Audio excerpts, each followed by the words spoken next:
Hello, and welcome to the Quantum Fit Podcast. I'm Taylor, and I'm your host. This podcast is about applying the principles of quantum physics and quantum biology to health and fitness. This will give us a holistic view on how environmental factors play a huge role in your overall health. So we're not just going to talk about diet, exercise, and developing good habits.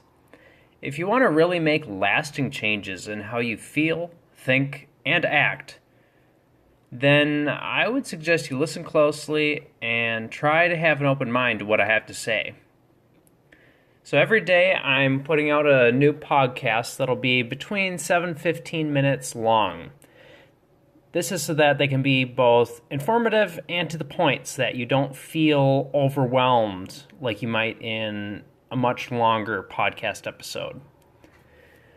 Also, I don't do any kind of advertisements, so instead, I would ask that you share this podcast with a friend or a family member if you enjoyed the message and gained something from it. I want to be able to spread quality and easy to understand content that everyone can take and use in their daily lives, but I can't do that without your help. I would highly, highly appreciate it. Now, on to today's episode, electromagnetism and healing. So, to start off, I think it's important to cover electromagnetism just so you can get a general idea of how it works, because it can be very, very complicated, but I want to keep it as basic as possible. So, when electrons move, like, I don't know, say a computer or something like that, all the electrons are moving around, or just, when you're using a battery to power anything. As the electrons keep whipping around in the circuit, it generates a magnetic field, which of course means anywhere else electrons move, there'll be a magnetic field. For instance, in the body, mitochondria move electrons around like crazy, like, the electron chain transport. That's why mitochondria generate fairly massive magnetic fields for how considering how tiny they are.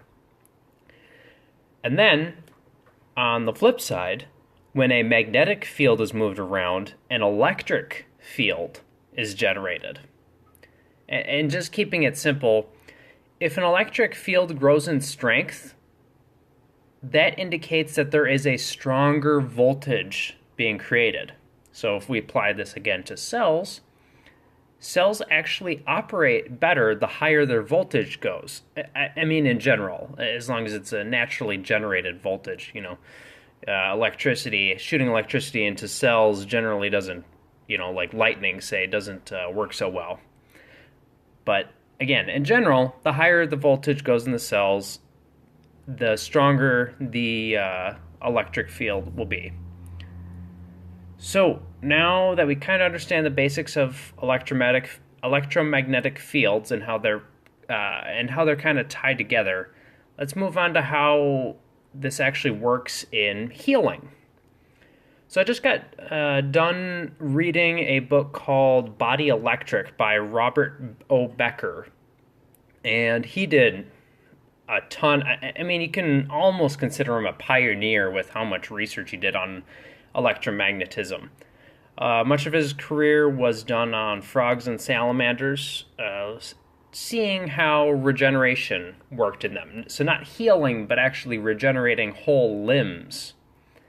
In some cases, he even investigated regenerating eyes and even the forebrain in salamanders. Or it might have been newts, actually. Same difference. And it worked. They were actually able to generate eyeballs, or even the lens in the eye. They were able to regenerate it within, less than a month, I'm pretty sure. Maybe 2 months.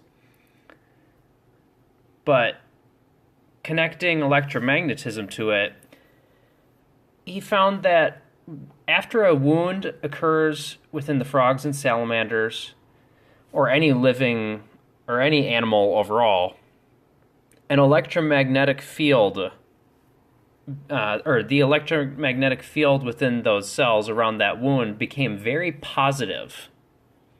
And this lasts for a while until healing starts. once healing actually starts kicking in, the field at the wound site would become very powerfully negative, and that's when regeneration would occur. Again, part of the reason that frogs and salamanders, it seems, are able to actually cause true regeneration is because they're capable of ramping up that electromagnetic field to become extremely negative. Whereas larger mammals, or larger animals like mammals, can't do that. We can't get as strong of a negative field, so we can't heal as rapidly as they can, at least not naturally. Now again, Becker, he did look at humans over his life. I guess he did have, I think he said hundreds of different cases with humans, or at least dozens of cases over the course of his life. And he was able to implement regeneration in different patients. Like there was one, for instance, basically was regenerating whole parts of bone where, modern science or, medical community would say that, hell no, that's not possible at all. But he did it. So anyway, the main point you should take away from this is, electromagnetism plays a big role in healing. So, and also, from what I understand, assuming you live in the North Hemisphere, since the natural magnetic field, on this half of Earth is negative, a strong positive field in any part of your body is going to indicate a major problem, right? Because again, if there was a wound, there was a positive field. Healing kicks in a negative field to fix that. So think of having a very strong positive field in a part of your body as a way to pinpoint exactly where and how much healing needs to occur.